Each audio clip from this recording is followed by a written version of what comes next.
বিরাট একখান খবর আছে। আমার জন্য খবর? কি খবর বলেন? ওই যে নূরজামান চাচা আছে না, উনি তো চেয়ারম্যানের কাছে যে আপনার নামে বিচার দিচ্ছে, আপনি নাকি উনার গাছটা সব কেটে দিচ্ছেন। তা আমি যা হিসেব করে দেখলাম, উনি তো সঠিক আছে, ওনার গাছ টাছ তো কাটা পড়বে না। কি? উনার এত বড় সাহস, উনি আমার নামে চেয়ারম্যান সাহেবের কাছে যে বিচার দিছে? হ্যাঁ ভাই, শুধু বিচারই না, উনি তো চেয়ারম্যান সাহেবকে 20,000 টাকাও দিচ্ছে রায়টা উনার পক্ষে পাওয়ার জন্য।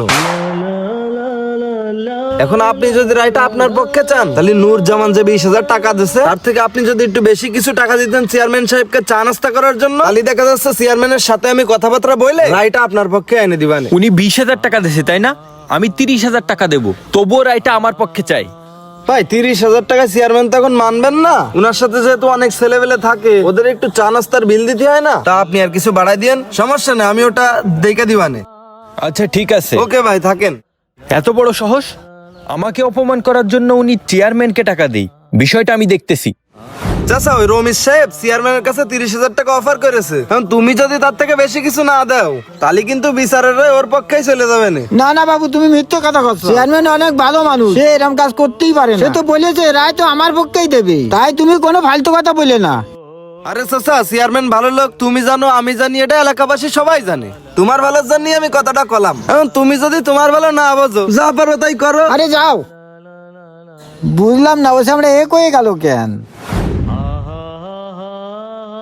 সমস্ত কিছু আমি বিবেচনা করে দেখলাম, রায়টা যাচ্ছে রমিজ মিয়ার পরে, বুঝলেন চাচা? আর আপনার গাছ আপনি কালকের ভিতরেই কাটে ফেলবেন।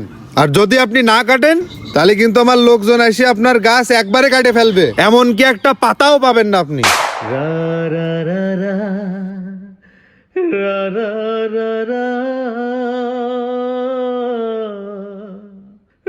চেয়ারম্যান সাহেব, আপনি তো বলিলেন রায় আমার পক্ষে যাবে, এখন আপনি এসব কথা করছেন কেন? না চাচা, রায় রমিজ মিয়ার পক্ষেই যায়। এখন সে বাড়ি ঘরদর করবে, আপনি আপনার গাছ তাড়াতাড়ি কেটে নেন। না চেয়ারম্যান সাহেব, এ বিচার আমি মানিনি। এই চাচা, আপনি বেশি হাজার না তো। চেয়ারম্যান সাহেব যেটাই বলেছে ওইটাই ফাইনাল ডিসিশন। আপনি বেশি ঝামেলা করতে আসেন না কেন? এত কষ্ট করে গাছগুলো বড় করলাম, আর এখন এই গাছগুলো কাটিয়ে ফেলতে হবে? যেটা বলেছি ওটাই করতে হবে, বেশি কথা বলো না। যাও এখান থেকে। আর রমিজ মিয়া, তুমিও যাও, যাই বাড়ির কাজ শুরু করো। এসব ভুল বিচার আমি মানিনি, এর বিচার আল্লাহই করবে। এই, কিন্তু যাও তো। আসলে ভাই, আত্মীয় স্বজন বা পাড়া প্রতিবেশী নিজেদের ভিতরে ঝামেলা হলে কখনোই এর ভিতরে তৃতীয় পক্ষকে আসতে দিবেন না, কারণ বাইরের লোক আপনাদের সমস্যাকে কেন্দ্র করে নিজেরাই সুবিধা ভোগ করতে চাইবে, যার ফলে তারা আপনাদের সমস্যার সমাধান তো করবেই না, বরঞ্চ তারা আপনাদের আরো ক্ষতি করে যাবে। এজন্য নিজেদের ঝামেলা নিজেরাই মিটমাট করে নেবেন, বাইরের কাউকে নাক গলানোর সুযোগই দেবেন না।